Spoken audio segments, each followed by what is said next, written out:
I'm Assistant Commissioner of Police, Atuhairwe Maureen. I head the Child and Family Protection Department and I sit in Naguru at our police headquarters. This symposium today brings together various stakeholders, including the youth leaders who are responsible for preventing and responding to gender-based violence cases. We've seen for quite a few years that cases of gender-based violence keep on increasing every other year. For example, when you sample the statistics from 2020 to date, we see that cases of domestic violence, defilement, rape keep on increasing, and these cases usually affect more women and girls compared to men and boys. This doesn't mean that men and boys are not victims. Yes, they are.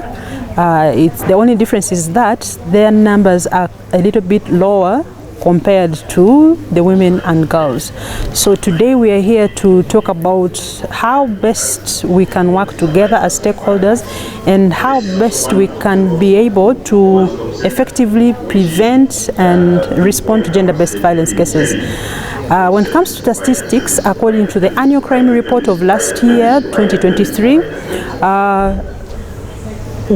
12,771 cases of defilement were reported, and we see that there are more girls whose rights are being violated, and we see a total of 326 boys being defiled as well.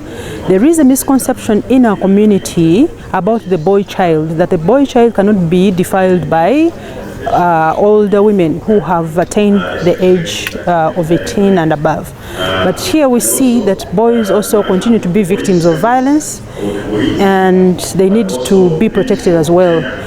But on a sad note, the girls are usually disadvantaged, that most of them actually get pregnant at an early stage. We see more children who are being forced to go into marriages before they are of age. To us, it is still defilement, and many guardians and parents are behind this whole arrangement because they simply want to get quick cash, or they want to get property, because they look at girls as sources of income and property, which is not good.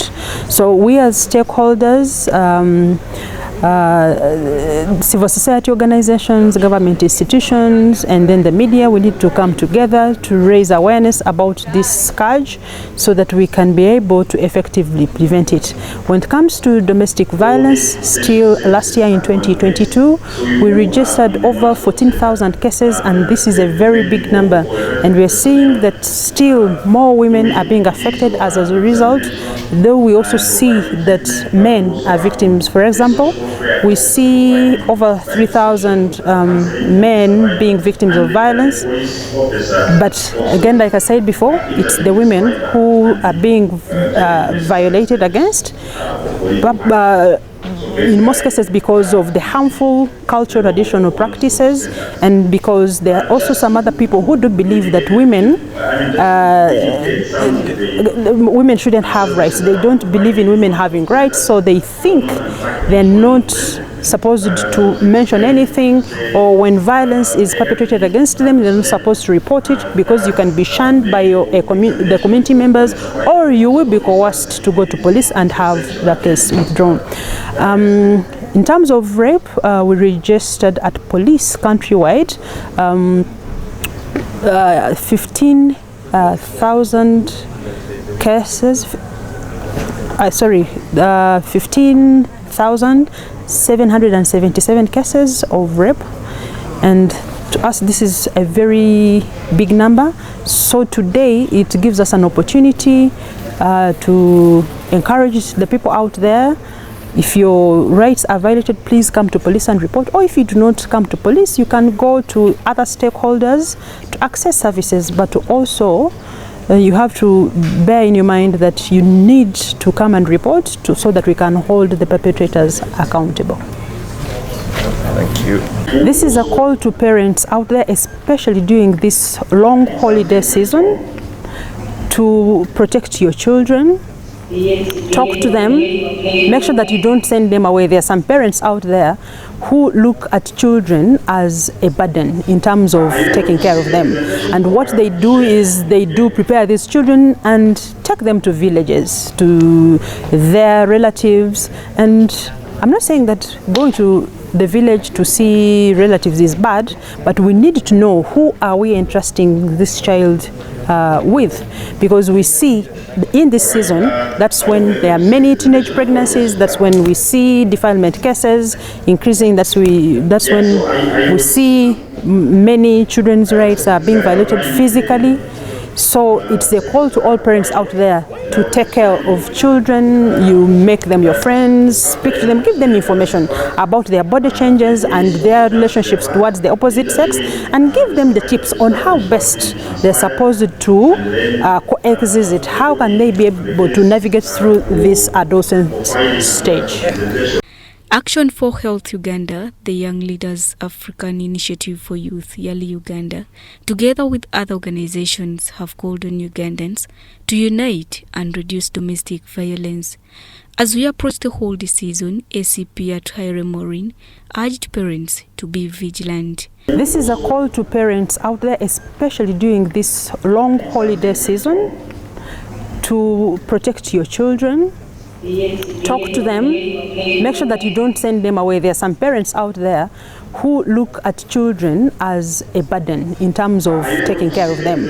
And what they do is they do prepare these children and take them to villages, to their relatives.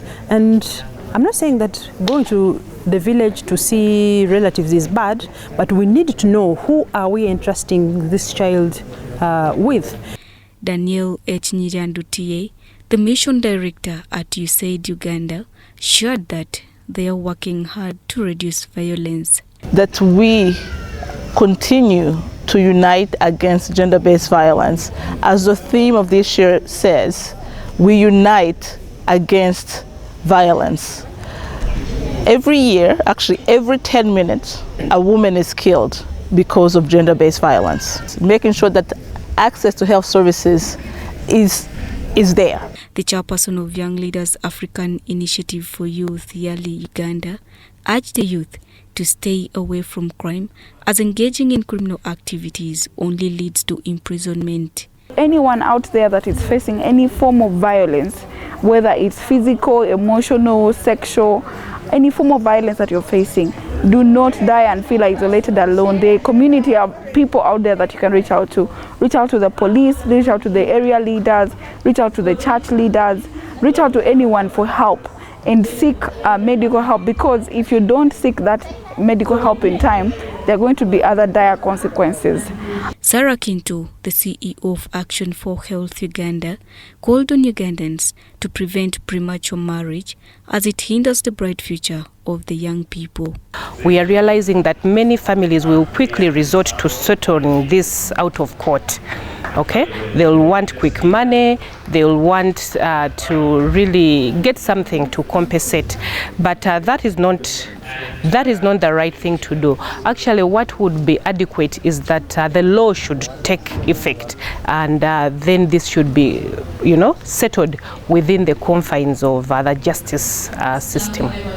Stephen Kayumba compiled the story for UBC News. Talking about gender-based violence is something that is quite very good for young people.